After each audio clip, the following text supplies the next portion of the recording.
사모의 영상일기 윤영인 사모입니다. 오늘은 약할 때 강함 대신에 라는 제목으로 은혜 나눠보려고 합니다. 제가 가장 힘들었던 시기의 얘기를 좀 해보려고 해요. 뉴라이프 새생명교회 이야기나 10년 후 쓰는 하나님과 친밀한 연애와 결혼에서 잠깐 언급했던 이야기인데요. 제가 가장 힘들었던 시기는 2008년도였어요.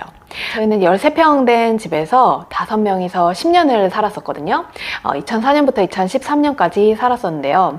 또 하나도 안 들어오고 바람도 안 들어오고 바퀴벌레도 많이 나오는 그런 집이었어요. 문을 열면 바로 길이기 때문에 살기도 조금 쉽지 않았었거든요. 그 당시에 저희가 수입이 많지 않았는데 어린이집은 뭐 한 20-30만 원 했었고, 그러다 보니까 이제 제가 하루 종일 아이들을 이제 케어를 했어야 됐죠. 저를 잘 돌볼 수 있고 또 제 마음을 잘 표현할 수 있었더라면 좀 괜찮았을지 모르겠는데, 그 당시에는 그런 걸 잘 못했었어요. 이제 꾹꾹꾹꾹 참고 살다가 어느 날 제가 막 폭발을 해요. 애들에게 되게 무섭게 막 화를 내고 소리를 지르기도 하고 남편을 원망하고 이제 환경에 대해서 계속 불평을 하는 거죠. 그 당시에 제가 저를 보면서 참 많이 좌절을 했었어요. 은혜 받은 사람의 모습이 정말 1도 없더라고요. 지금은 교회 개척 멤버 모임이 뭐 이제 10년 있다 이뤄진 거, 그리고 교회 건물 얻은 게 13년 있다 이뤄진 거를 지금은 알지만, 그때 당시에는 2004년에 교회 개척에 대한 응답을 받고 시키실지 몰라가지고 되게 긴장하면서 살았던 때거든요. 아내로서도 엄마로서도 너무 엉망인데 거기에다 사모까지 하면 제가 진짜 너무 감당이 안 될 것 같더라고요. 저는 참 목회자로서 너무 좋은 사람이고, 그런데도 불구하고 제가 좋은 아내가 되는 것 같지도 않고 저희 아이들에게도 좋은 엄마가 되는 것 같지도 않은데, 하나님 사모까지 하라면 정말 못하겠어요. 제발 데려가 주세요. 저 말고 정말 이걸 잘할 수 있는 사람이 있을 거예요. 그 사람 보내주세요 라고 막 울면서 기도를 했었어요. 근데 그때 누군가가 저를 위해서 기도해 주시면서 그런 얘기를 하시더라고요. 사모님 지금 하나님 앞에 계속 못하겠다라는 그런 기도를 하시는데, 그거는 사실 겸손이 아니라 하나님 앞에서 교만일 수 있다고요. 왜냐하면 하나님께서 사모님을 통해서 하나님께서 일하시겠다고 하시는 거지 사모님 보고 하라고 하시는 게 아니라고. 그때 그 이야기가요, 지금도 기억이 나요. 저를 보면서 계속 좌절을 하고 있었지만, 그렇구나, 내가 내 시선을 좀 옮겨서 하나님을 바라봐야 되는구나 라는 생각을 좀 하게 됐던 것 같아요. 마음의 괴로움을 계속 하나님 앞에 하고 또 해가면서, 우리 가정에서 저만 힘들다고 생각을 했고 저를 이제 배려해주지 않는다고 생각을 했었는데, 저희 남편도 자신에게 이제 주어진 일 가운데서도 저를 이제 배려해 주려고 어떻게 노력하는지도 보게 해주시고요.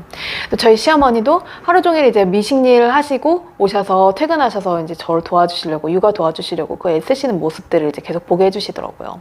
그리고 저희 아이들도, 그 조그만 아이들이 엄마 기쁘게 해주겠다고 막 힘쓰고 애쓰는 막 기자기한 모습들을 계속 보게 해주시고요.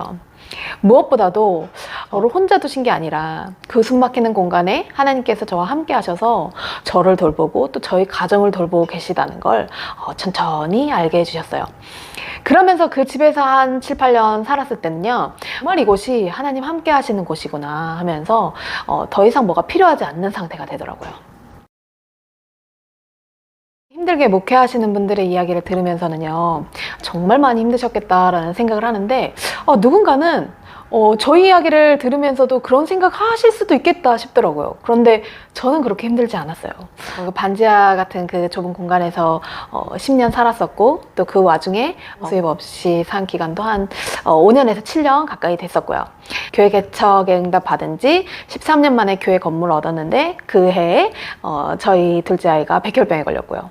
뭐 이런 얘기만 들으면 사실은 정말 힘들었겠다라고 하실지 모르겠는데, 상황들을, 그 환경들을 이겨나갈 수 있는 차고 넘치는 은혜들이 그때때마다 있었어요.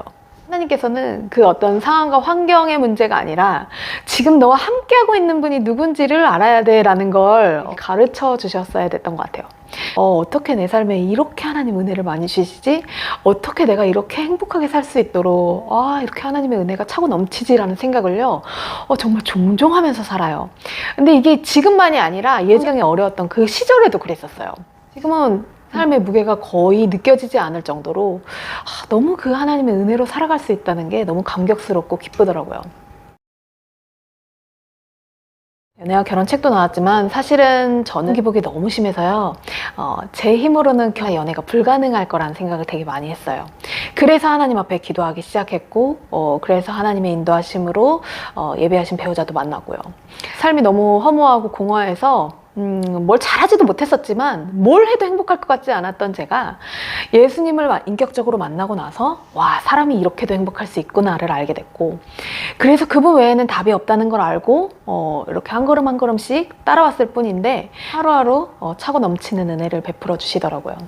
시간이 갈수록 제 능력이나 제 힘이 필요한 게 아니라 하나님 앞에 나아가서 엎드리고 하나님을 의지하는 그 자세가 하나님께 필요한 거구나라는 걸 많이 느끼게 되는데요.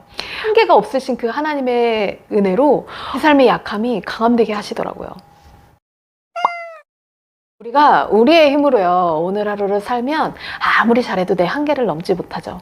내 강함으로 살지 않고 나의 약함을 통해 강함되게 하시는 그 하나님을 의지하면서 하루하루 베풀어 주시는 그 은혜들을 매일매일 경험할 수 있었으면 좋겠습니다. 네, 들어주셔서 감사하고요. 다음에 다시 봬요. 안녕.